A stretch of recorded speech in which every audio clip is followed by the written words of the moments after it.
जय श्री राधे दोस्तों। आशा करती हूँ आप सब स्वस्थ होंगे और अच्छे होंगे। तो आइए सुनते हैं आज की कहानी। एक बार एक शिष्य अपने गुरुदेव से ज्ञान प्राप्त करता है। ज्ञान प्राप्त करने के बाद उसको लगा कि अब मुझे गुरु दक्षिणा में अपने गुरुदेव को कुछ देना चाहिए। तो गुरुदेव के पास जाता है और कहता है कि गुरुदेव, मैं आपको गुरु दक्षिणा देना चाहता हूँ। तो गुरुदेव ने कहा कि ठीक है पुत्र, मुझे गुरु दक्षिणा में ऐसी वस्तु देना जिसका कोई महत्व न हो, जो व्यर्थ की हो, ऐसी वस्तु तुम मुझे गुरु दक्षिणा देना। शिष्य ने जब अपने गुरुदेव से ये बात सुनी तो उसको बड़ा आश्चर्य हुआ। वो सोचने लगा कि गुरुदेव आखिर व्यर्थ की वस्तु का क्या करेंगे, और अब वो शिष्य व्यर्थ की वस्तु को ढूंढने के लिए निकल पड़ा। रास्ते में चलते चलते वो सोच रहा है कि व्यर्थ की वस्तु आखिर क्या हो सकती है। तो कुछ आगे चलता है तो उसको गाय का गोबर मिला। वो सोचने लगा कि ये व्यर्थ का ही है, और अब वो उसको उठाना चाहता है। तो जैसे ही उसके पास गया तभी उसके मन से विचार आता है कि ये व्यर्थ का नहीं है। गाय तो वैसे भी पूजनीय होती है और उसका गोबर भी पूजा में विशेष महत्व रखता है, और भी महत्व उसके गोबर के होते हैं। तो जब उस शिष्य को गाय के गोबर के उपयोग नजर आए तो उसने उसको छोड़ दिया और अब वो फिर से आगे चल पड़ा। जब वो कुछ आगे गया तो उसको एक जगह पर मिट्टी का ढेर नजर आया।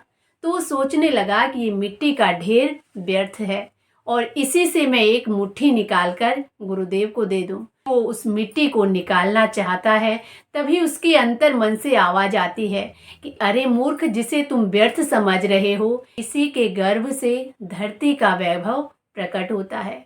और अब वो उस मिट्टी का महत्व भी समझ गया। तो फिर से वो आगे चल पड़ा। आगे चलता है तो उसको एक जगह पर कचड़े का एक बहुत बड़ा ढेर दिखाई दिया। तो वो सोचने लगा कि ये कचड़ा भला किस काम का, ये कचड़ा तो व्यर्थ का ही है, इससे ज़्यादा व्यर्थ और क्या हो सकता है।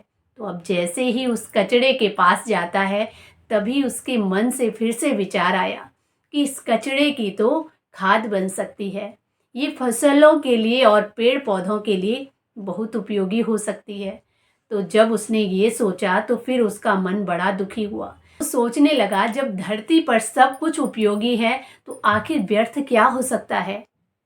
तो उसने जब बहुत विचार किया तो उसके मन में आया कि व्यर्थ तो वही हो सकता है जो दूसरों को व्यर्थ का समझे और तुच्छ समझे। जो दूसरों को तुच्छ और व्यर्थ समझे, ये तो अहंकार ही हो सकता है।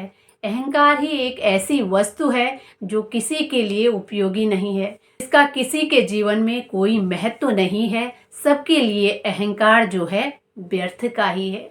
और जैसे ही उसके मन में ये विचार आता है तो वो अब दौड़कर अपने गुरुदेव के पास जाता है।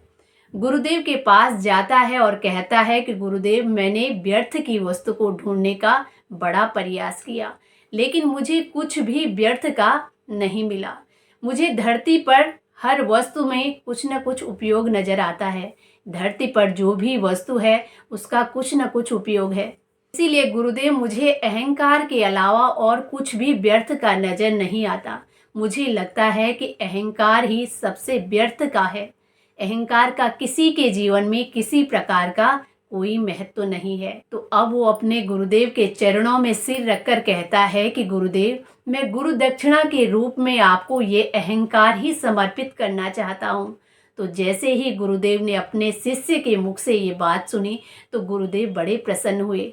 वो कहने लगे कि पुत्र, तुमने बिल्कुल सही समझा। जब हम अहंकार का विसर्जन करेंगे तभी हमें ज्ञान का सही अर्थ और महत्व समझ में आएगा, और अहंकार के विसर्जन से ही विद्या सार्थक और फलदायक भी होती है। तो दोस्तों, ये थी आज की कहानी। आशा करती हूँ आप सबको भी पसंद आएगी। कहानी पसंद आए तो प्लीज़ चैनल को लाइक, शेयर एंड सब्सक्राइब जरूर करें। इसी के साथ जय श्री राधे, जय श्री कृष्णा।